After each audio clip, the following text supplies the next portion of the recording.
আজকে আমনে তাকায়া দেখেন মুসলমান নির্যাতিত কিনা, সব জায়গায় দেখেন তো মুসলমান নির্যাতিত। কিন্তু মুসলমান যে এত মায়ের খাইতেছে এটা কিন্তু প্রকাশ হয় কম, এটা প্রথম সারির গণমাধ্যমরা প্রকাশ করে কম।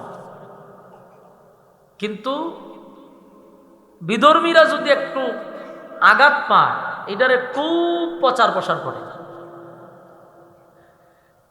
আজকের দৃশ্য দেখেন চট্টগ্রামে, এখন যে আন্দোলন চলতেছে চট্টগ্রামে, ওখানে আমার এক মুসলমান ভাইকে হত্যা করা হয়েছে, প্রকাশ্যে তারে হত্যা করা হয়েছে। করছে কারা? ইসকন, উগ্র সংগঠন, জঙ্গিবাদ সংগঠন। এদেরকে জঙ্গিবাদ কইতো না তো প্রথম সারির গণমাধ্যম। এই যে কতগুলা সাংবাদিক এখন আছে, গিয়াদিন ইসকন্ডে জঙ্গিবাদী কইতো না, কিন্তু এরা যদি দাড়ি টুপি থাকতো জঙ্গি টেক লাগাই দিত। কারণ ইসকন্ডে যদি জঙ্গি কইতো তো সাংবাদিকের দাঁতের ছাপ আর একটা দাঁতও রাখলো না, হকিস্টানদা বাইরে সব পালাই দিল, যে নেহরার হ্যাঁ জঙ্গি হয় না।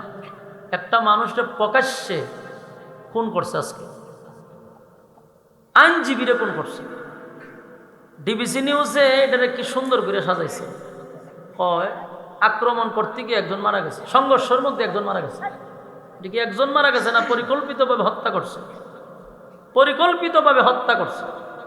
এটারে এই হলুদ সাংবাদিকরা, দাদার দালালরা সাজাইছে কি সংঘর্ষের মধ্যে একজন নিহত হয়েছে। চিন্তা করেন কতটুক চাটুকারিতা এরা করতে জানে। আমাদের কি কথা শুনতেছেন না খাসতি আছেন খালি? মানুষও কম আর খাসের আওয়াজও শোনা যায় বেশি, খুব কাছাকাছি। তো এত খাস যুদ্ধ হয়তো কেমন হইব বলছেন, একসাথে সবাই শুরু করে দেয়, পিছে তো আছে সামনে তো আছে।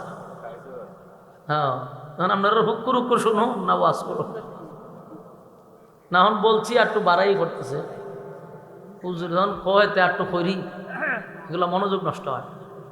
আপনার সমস্যা হইতেই পারে, আপনি পিছনে গিয়ে বসবেন যাতে ডিস্টার্ব না হয়।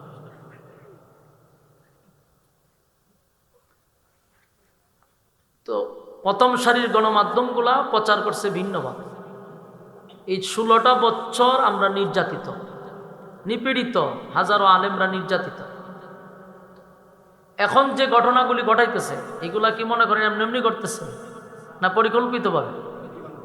ওই যে লাও সেই খদু, আমরা এখনো মুক্ত হইতে পারছি না। নির্যাতিত নিপীড়িত মুসলমানরা, আল্লাহ পাক বলেন আমি নির্যাতিত মুসলমানদেরকে সান্ত্বনা দিছি। সূরা বুরুজ নাজিল করে, এই সূরা বুরুজ নাজিল করে নির্যাতিত মুসলমানদেরকে সান্ত্বনা দিছে। আপনাদেরকে আমরা সান্ত্বনা দিচ্ছি, বুঝাচ্ছি। এখন যা ঘটতেছে এটা একটা পরিকল্পিতভাবে ষড়যন্ত্র, এই ষড়যন্ত্রে পা দেওয়া যাবে না। কথা বুঝতেছেন? আবেগের সুডে হুশ হারাইলে চলবে না, কারণ এটা একটা চক্রান্ত চলতেছে। এখানে পা দিবেন তো ভয়াবহ একটা পরিস্থিতি হবে। এই কি শুরু করছেন আপনারা? ধরো,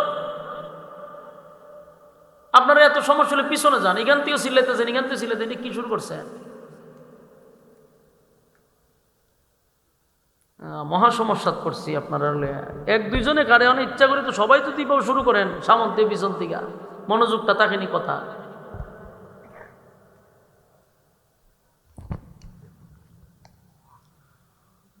সূরা বুরুজ নাজিল হয় নির্যাতিত মুসলমানদের। নির্যাতিত কারা? সাহাবায়ে কেরামদের যুগে যখন ইসলামের প্রথম দিক দিয়া কালেমার দাওয়াত শুরু হয়েছে, রাসূল নিজে কালেমার দাওয়াত দিতেছে, তখন একত্ববাদী খোদার দাওয়াত দেওয়া শুরু হয়েছে। আর তখন মক্কা নগরীতে মূর্তি পূজারীরা ছিল। যখন আল্লাহ রাসূল বলল লা ইলাহা ইল্লাল্লাহ, নেই কোনো মাবুদ আল্লাহ ছাড়া, তখন মক্কার মানুষগুলো কেন আল্লাহ ছাড়া মাবুদ নাই কেন? আমরা তো 360 জন আছে খানায় কাবার ভিতরে, আমরা নিজেরা বানাইছি। এরকম কয়জন আছে? 360টা নিজের হাতে বানায়া ভিতরে বইরা রাখছে। এরা কয় মোহাম্মদ দিয়ে কয় আল্লাহ ছাড়া কোনো মাবুদ নাই, কোনো ইলাহ নাই, তা আমাদের এই খুদাগুলো যাইতো কই? এখন যারা কালেমা পড়তেছে এই এদের উপরে আক্রমণ শুরু করছে, এরা কারণে অকারণে নির্যাতন শুরু করছে। নির্যাতনের মাত্রা এত বাড়া শুরু হয়েছে, যারাই কালেমা পড়ে তাদেরকেই নির্যাতন শুরু করে। বর্বরের যুগ ছিল তো, নির্যাতনটাও বর্বরের যুগের মতো। এত ভয়াবহ নির্যাতনের স্টিম রোলার চাপায়া দিছে। সাহাবায়ে কেরামরা লুকিয়ে লুকিয়ে নামাজ পড়তো, লুকিয়ে লুকিয়ে দিনের দাওয়াত দিত, এরপরও তাদেরকে ঘর থেকে ধৈর্য না মারত। সিস্টেম যেইভাবে 16 বছর গেছে ঠিক এইভাবেই নির্দোষ মানুষদেরকে হত্যা করছে। নির্দোষ মানুষদেরকে গলার মধ্যে রশি লাগাইয়া গরম বালু দিয়া টানছে, জ্বলন্ত কয়লার মধ্যে শোয়া রাখছে, বুকে পাথর দিছে, জিব্বার মধ্যে প্যারাক মারছে আল্লাহ বলার কারণে। আপনারা এলাকাতে নাউজুবিল্লাহ আসেনি না? খাসিও আছে, খালি খাসির লেগে সুবহানাল্লাহ নাউজুবিল্লাহ এটি কইতে হইব তো, খালি হাসলে হইতো না, মাঝে মধ্যে সুবহানাল্লাহ নাউজুবিল্লাহ এটি কইয়ান জানানো যেটা লাগে। তো রাসূল সাল্লাল্লাহু আলাইহি সাল্লামের সাহাবীগণের উপরে যখন নির্যাতন শুরু হয়ে গেছে, তখন সাহাবীরা রাসূলকে দেখলে কইতো, হুজুর আল্লাহর কাছে একটু কর না, আমরার জন্য আল্লাহ সাহায্য করে। আর পারতেছি না, নির্যাতন এত বাড়াইছে, হুজুর আল্লাহর কাছে বলেন আল্লাহ যেন আসমানি সাহায্য আমাদেরকে করে। তো রাসূল তাদেরকে সান্ত্বনা দেয় যে এই অবস্থা, এই হালতে যদি তোমরা শাহাদাত বরণ করো, আল্লাহর তৈরি জান্নাত তোমাদের জন্য ওয়াজিব। কিন্তু দিন যত যায় তত নির্যাতন বাড়তেছে। অন্যদিকে হযরত বেলাল যখন কালেমা দাওয়াত গ্রহণ করল, আল্লাহ বলার অপরাধে বেলালের গলায় রশি লাগানো হয়েছে। আল্লাহ বলার অপরাধে জিব্বার মধ্যে প্যারাক মারছে। এটা কি সাধারণ কথা? কোন জিব্বা টান দিয়ে এনে প্যারাক মারছে। আল্লাহ কেন বলে? হযরত খাব্বাব রাদিয়াল্লাহু তাআলা আনহু, উনার শরীরটার মধ্যে বড় বড় গর্ত ছিল। একজন সাহাবী জিজ্ঞেস, আপনার শরীরে এত বড় বড় গর্ত কেন? জ্বলন্ত কয়লার মধ্যে আমার শোয়া রাখতো, উপরে পাথর দিয়ে রাখতো যাতে আমি লড়াচড়া না করতে পারি। এরকম নির্যাতন শুরু হয়েছে। কোন সাহাবীদের এক পা এক গুড়ার সাথে বাঁধছে, আরেক পা আরেক গুড়ার সাথে বাঁধা দিছে, দুই গুড়া দুই দিকে ছেড়ে দিছে, দুই পা দুই দিকে সিরা লয়ে গেছে। এমন নির্যাতন করত। আবু জাহেল কত বড় জালেম ছিল চিন্তা করেন। মা আর ছেলে সুমাইয়া রাদিয়াল্লাহু তাআলা আনহা, মহিলা সাহাবী, সর্বপ্রথম যিনি মহিলাদের মধ্যে শহীদ হয়েছেন, ওনার ছেলেকে নিয়ে উনি বাড়িতে যাচ্ছিল, রাস্তার মধ্যে মা এবং ছেলের আবু জাহেল আটকেছে। আটকায় কয়, শুনছি তোমরা নাকি মুহাম্মদের কালেমা গ্রহণ করছো। করছি তো। ছেড়ে দাও, বাপ দাদার ধর্মের মধ্যে সুনকালি দিও না। আব্দুল্লাহর পুত্র মুহাম্মদ যে ধর্ম তোমাদেরকে দাওয়াত দিতেছে, এই ধর্ম আমরা মানি না। এটা আমাদের বাপ দাদার ধর্ম, আগে যেটা ছিল এটাই গ্রহণ করো, এটা বাদ দিয়ে দাও। সুমাইয়া রাদিয়াল্লাহু তাআলা আনহা বলেন, ঈমান আনছি, জীবন দিব, কিন্তু ঈমান দিব না। দেখেন সুবহানাল্লাহ আসেনি? এই শিখতেইব তো। ঈমান কারে কয়? দেখেন, মহিলা মানুষ নিজের সন্তানটা বলছে, দেখ আমি তোর মা ওয়াদা দিছি, আমার জীবন গেল ঈমান ছাড়বো না। এই জালেমের কথা শুনে ঈমান ছাড়া যাবে না। আবু জাহেল রাগ উঠে গেছে। মা এবং সন্তান দুজনের কাছে লোকে বাচ্চা বাইদা, সন্তানটা কয় তুই ঈমান ছাড়বি না, কয় তোর মারে তোর সামনে উলঙ্গ করা হবে। নাউজুবিল্লাহ। খুব ভালো আছে, ছেড়ে দে। তো মা গান থেকে সন্তানকে সান্ত্বনা দিতেছে, আমারে যদি হত্যাও করে তোর সামনে, কালেমা ছাড়বি না। সুবহানাল্লাহ। ঈমান কারে? আবু জাহেল যেই কথা বলছে সেই কাজই করছে। হযরত সুমাইয়াকে উলঙ্গ করছে, সন্তানের সামনে উলঙ্গ করে বুকে পাড়া দিয়া বলছে, কালেমা ছাড়। সুমাইয়া বলছে, জীবন যাবে, কালেমা ছাড়বো না।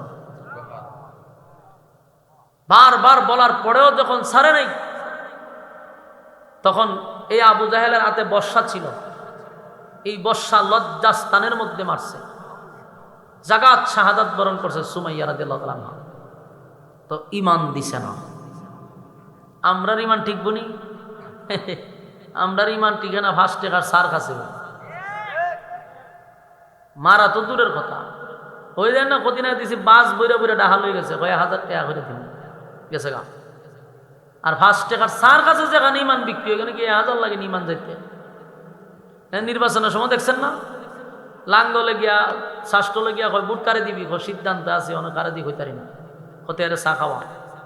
ফার্স্টে আর একটা চা খাওয়ানোর পরে বুট কারে দিবি আপনারই দল লাগবো তো লাঙ্গল তো গেছে হতকান পরে আইসে দান আয়া জিগায় বুট কারে দিবি কখনো সিদ্ধান্ত হয়েছে না অথচ একটু আগে সিদ্ধান্ত দিছে একজনকে অহন কি কয় সিদ্ধান্ত হয়েছে না দানে হয়তো এর এক কাপ চা খাওয়ানোর পরে কয় বুট কারে দিবে বুট তো আপনারই দল লাগে দানও গেল কতক্ষণ পর আইসে আপনার লাঙ্গল নেই নৌকা আইসে নৌকা তো আইসে না নৌকা তো গেছে গা মনে করুন বেশ দূরে আবার আইসে আইয়া জিগায় বুটটা খারে দিবি হয় অহনো সিদ্ধান্ত হয়েছে না অথচ দুইজনের সিদ্ধান্ত হে দিছে ফার্স্টে আর চা খাইয়া নৌকার তো টেকা বেশি লুটফাট বেশি তো টেকাও বেশি নৌকায় হয় আরে কফি খাওয়া যেই কফি খাওয়াইছে বুট কারে দিবে সব বনাস আগের দুইজন বাদ বুট আপনারই দেওয়ান লাগবে বলুন তো কি বুট কয়টা দিছে কয়জন ভাই এর ইমান আসেনি ইমান দিবে ওই যা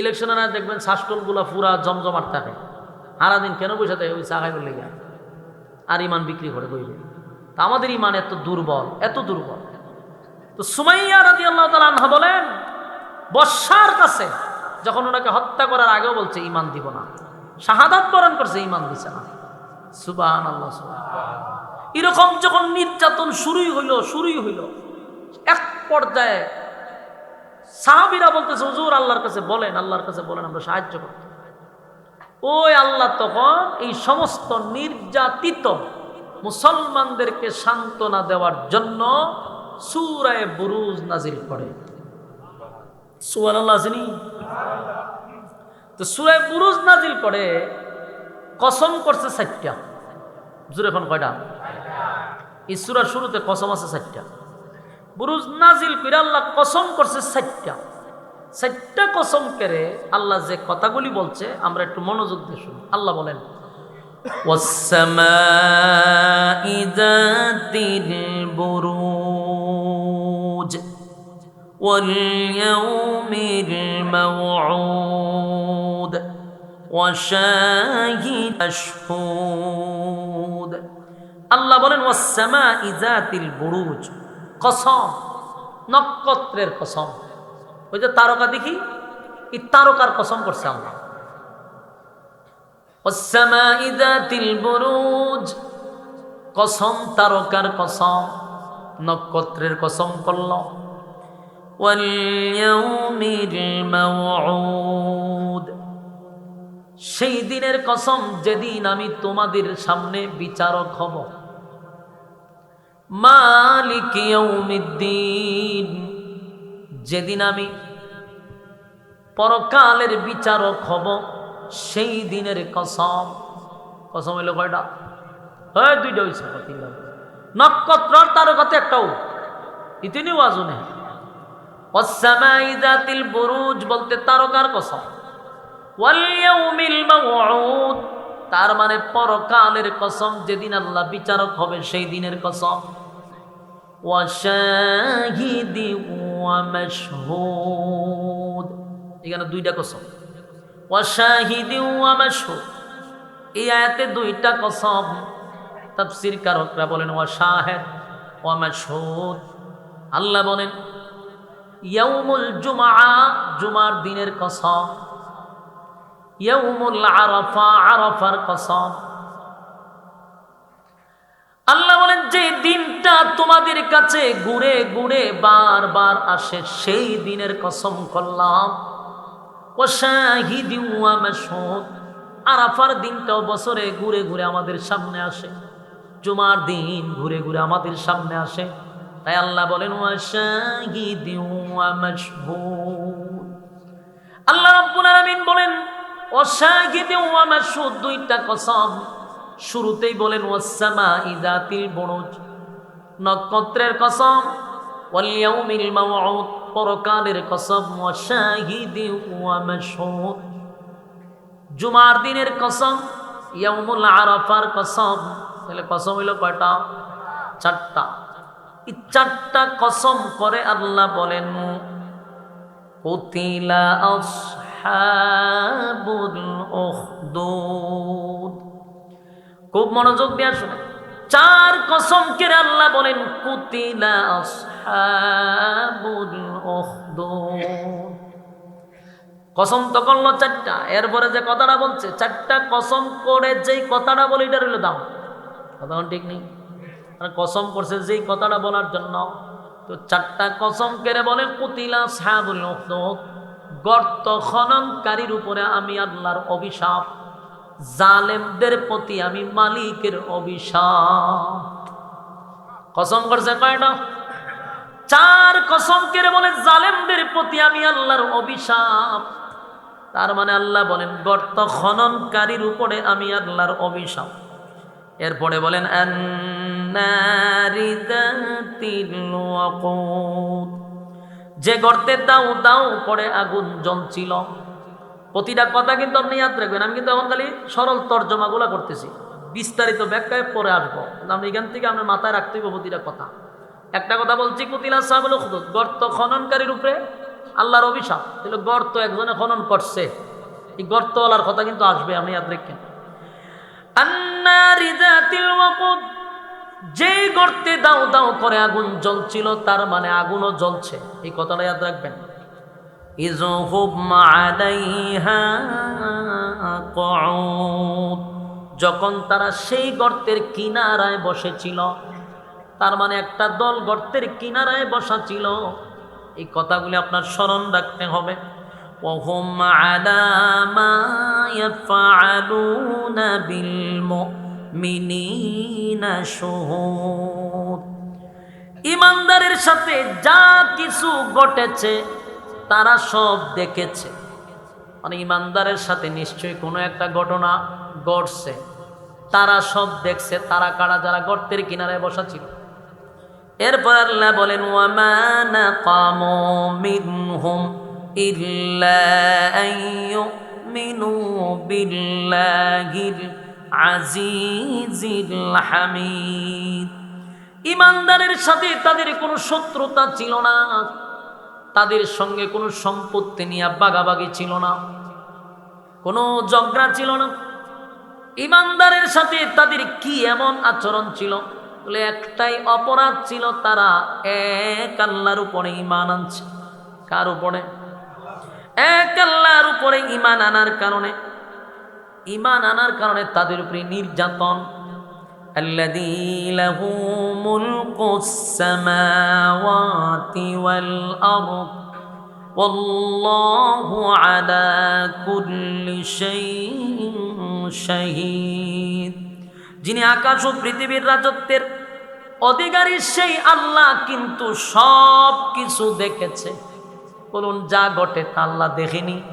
কথা হয় না।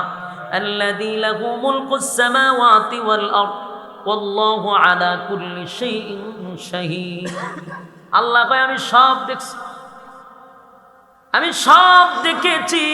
কি দেখছে? ঈমানদারের সাথে যা যা ঘটছে সব আমার মালিক দেখছে। ইন্নাল্লাযীনা ফাতানুল মুমিনিনা ওয়াল মুমিনাতি সুম্মা লাম ইয়াতুবু ফালাহুম আযাবু জাহান্নাম ওয়া লাহুম আযাবুল হারিক। এই যুবক ভাইরা, যারা মুমিন মুসলমান ও নারীদের উপরে জুলুম চালিয়েছিল, নিশ্চয়ই তাদের জন্য যারা জুলুম করেছে এবং তারা যারা তওবা করেছে, মানে সমস্ত জুলুম থেকে যারা ফিরে আসছে, তাদের জন্য আল্লাহ বলেন আমি আবার ক্ষমারও ঘোষণা রাখছি। কি রাখছে? এরপর আল্লাহ বলেন ইন্নাল্লাযীনা ফাতানুল মুমিনিনা ওয়াল মুমিনাতি সুম্মা লাম ইয়াতুবু ফালাহুম আযাবু জাহান্নাম ওয়া লাহুম আযাবুল হারিক। যারা মুমিন নারী এবং পুরুষের উপরে জুলুম করেছে, জুলুম চালিয়েছে, তওবা করেনি, নিশ্চয়ই তাদেরকে আমি জাহান্নামের আগুন দিয়ে জ্বালাবো এবং পোড়াবো। কথা কি বুঝতেছেন? যারা এই নির্মম নির্যাতন করছে মুমিনের উপরে, পরবর্তীতে তারা আল্লাহর কাছে ক্ষমাও চাইল না, আল্লাহ ভাই এদেরকে আমি জাহান্নামের আগুন দিয়ে জ্বালাবো এবং পোড়াবো।